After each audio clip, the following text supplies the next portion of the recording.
2017 Wrangler National Finals Rodeo is alive and kicking. We're almost halfway through. Night number 4 tonight. Emma Dykey, the reigning Miss Rodeo Australia. Thank you so much for coming to visit with us. Thank you very much. Pleasure to be here.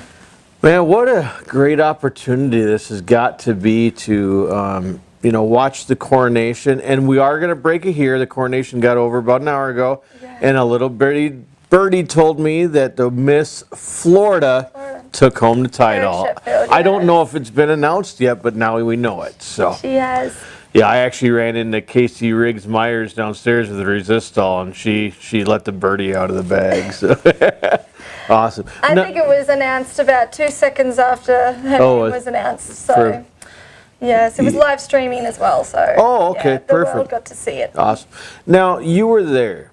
What the emotions that go through being crowned to represent your country? Talk about that, because you're representing your country right here in the United States of America. Yes, so it's a feeling like no other. I actually, when my name got called, I stood there for a couple of seconds and someone actually elbowed me to say, hey, that was your name. So it's a feeling like no other, and it's taken me almost a year to actually think, wow, I've done those things. You know, I'm actually going to be handing my crown over soon. So I'm going back through what I've done throughout the year and trying to write my speech and trying to get photos together and looking back and you think, wow, I actually did that. And I actually met that person. So it takes a year to actually let it sink in. So it's a great experience. Yeah, and talk about your year, because not only have you been to the U.S., but Australia. Now, I'm sure you've done a lot of traveling. Talk to us about some of the people you met and some of the people that have been the most influential throughout your year. Yeah, so I've been to Canada, just recently come back. I went to Canada for the Canadian finals. I got to watch Brittany get crowned, which was, every time I'm around these girls I get emotional, because I'm an emotional person, and it's just it's so amazing and lovely to see these beautiful women strive and get their goals and make their dreams come true. For me, the most influential people are all the committee members of every single rodeo, because some of these committee members they don't even watch the rodeo. They work all year long to get the rodeo kicking, and they don't even watch it at all. They don't see it happening there behind the scenes working. So I've got to say, hearing their stories, I always love to sit down and talk to them and see how they got involved, because it could be their grandfather, it could have been them, it could have been their sister, anyone. It could have been someone involved in rodeo that made their heart warm to rodeo and think, oh, I want to be involved in this great sport. So they're the people that I love the most. Yeah, and I mean, you've seen the 7 days of competition here. You've been here, you've watched these girls go through it. We've talked to Brittany kind of about what the pageant in the coronation is like in Canada. Talk to us a little bit about what it's like in Australia, how many girls there was, and what the process of becoming Miss Rodeo Australia is all like. So for Australia, we have most of our rodeos are in Queensland, as well as in Canada. Most of their rodeos are all in Alberta. So we don't actually have state queens as of yet. We're not that big yet. Hopefully, one day. So we actually, our process is very similar to Canada. We hold a title of a local rodeo queen. So for me, my local rodeo was Bowen River.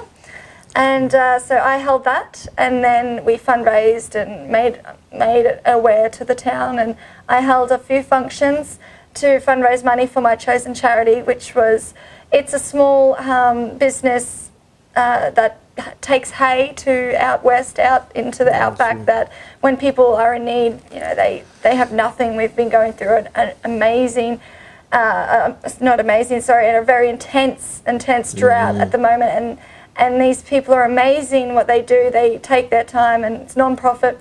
So I fundraised for them, and then it went to the weekend down in Warwick where our national finals are held. Just, it's fitting. And then we went through a process of horsemanship, speeches, personal interviews, written exams. We actually don't have a fashion show. It's in the making, maybe. But all those things factor into what being a rodeo queen is really like.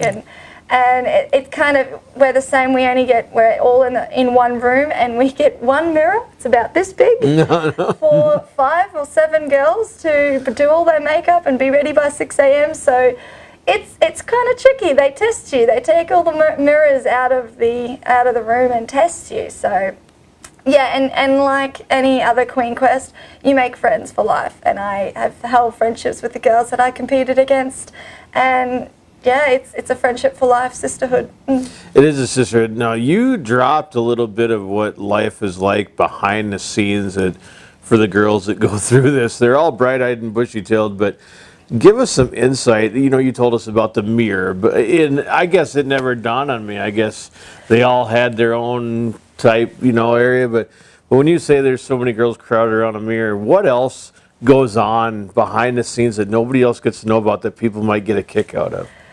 Oh, for myself personally, in ours, it's just the mirror thing, really. We all get to jammed into one, and we all have to stay together and try and live with these girls that we've never met before, because unlike the state queens here in America, we have actually never met the girls that we are competing against. So, well, I didn't meet any of the girls that I was competing against, and vice versa with them.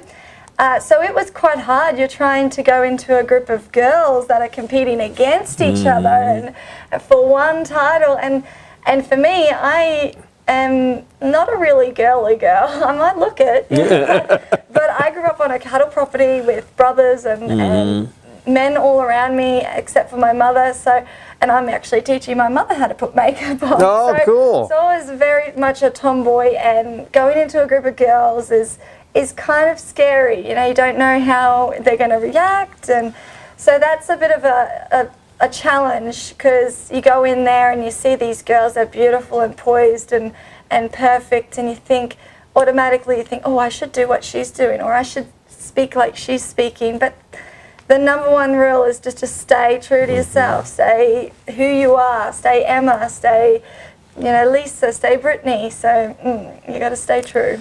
Now talk about your crown, because the Miss Rodeo America crown is proudly presented by Montana Silversmith.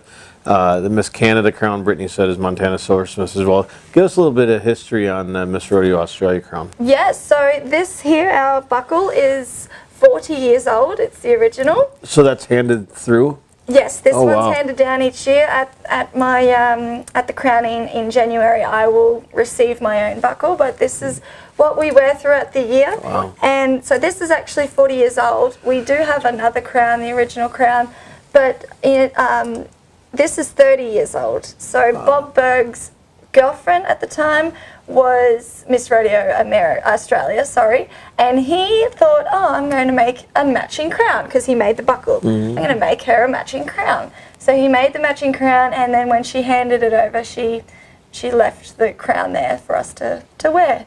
But Montana Silversmith is actually making a new crown. It's in the making. Don't know when it's going to be out, but yes, there is going to be a new Miss Rodeo Australia crown in the making. Awesome. Now, we have a lot of followers that have, small children, small girls, and you guys are ambassadors to the sport of professional rodeo, and a lot of the little girls at performances look up to you guys. If you had a couple things to say to those young girls that are striving to one day become Miss Rodeo Australia, Miss Rodeo Canada, Miss Rodeo America, what would you say to them to help them achieve their dreams? What I write down on my autograph sheets every time to every single little cowgirl is what I say to every single little cowgirl I meet, is that you need to stay true to yourself. You smile big, and you never ever give up on your dreams, because that no matter how big they are, if you want to do it, if your heart is in it, you can do it. You can achieve it. So that's what I from a tomboy to a rodeo queen. Queen. I used to play football in the backyard. So now the real question is now that your reign is about over, are we going back to baseball caps and ponytails, or are we going to stick with how we are today? Well, we'll have to see what happens. Getting up in the morning 2 hours before you actually have to leave to get ready is quite a factor. So if I have to only get up 10 minutes before I have to leave and just chuck on a yes, like a cap and put my hair up in a ponytail, that's probably what's going to happen. So that's usually what happens at home when I'm mustering on the horses and stuff. I love wearing my crown, love wearing my hat, love wearing all my gear, but getting out there in the paddock, just having your hair up in a bun and no makeup on is the best feeling as well. Now, getting away from the rodeo world a little bit, let's talk about Australia. I know that there's a huge drought going on right now. I have a very good friend that lives over there, Larry Cann. He's a musician, country music artist over there. And not only with the drought, but the drought is also bringing in a lot of, I don't want to say overpopulation of kangaroos that are affecting the livestock, but talk to us a little bit about what your country is going through right now and how we may be able to help. So it's going through quite a, we've been through quite a few disasters in this year already. My town actually was hit quite bad with the cyclone in March. Was it March? I'm pretty sure. So yes, and then we have the drought, and then we have fires and everything like that. So it's heartbreaking to see. All we can do really is support each other, because we're all rodeo people, we're all country people, and these people out there are doing it so hard. I'm not sure what alliances we can make within America and American Western culture with Australian Western culture, but hopefully one day in the future there is something that we can do for each other, keep each other's backs up, and I'm not sure what we can do. But it'll be in the making. It'll be up to our higher power, higher power to make that decision for us, really. But we can always just show support. Just say, hey, we're here to help. We can help you out. Come over, see what we're doing, see how we do it, and hopefully one day we can build friendships. Well, we're building friendships right now because through Australia, Canada, America, we all come together as one for, if it may only be 10 days, but we share stories, we listen, we laugh, we cry, and that's what the NFR time and the Western lifestyle culture is all about. And build families. Absolutely. Well, this is Las Vegas. You want to say build families, not make them? Oh, goodness, yes. Just kidding.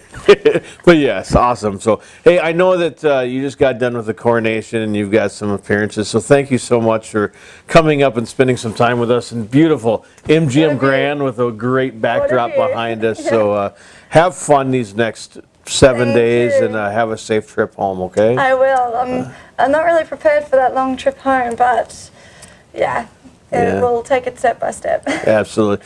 Ladies and gentlemen, Jason Hetland here, 2017 Wrangler National Finals Rodeo in the beautiful home of the champions, MGM Grand, and the beautiful Las Vegas skyline behind us with Miss Rodeo Australia, Emma Dykey.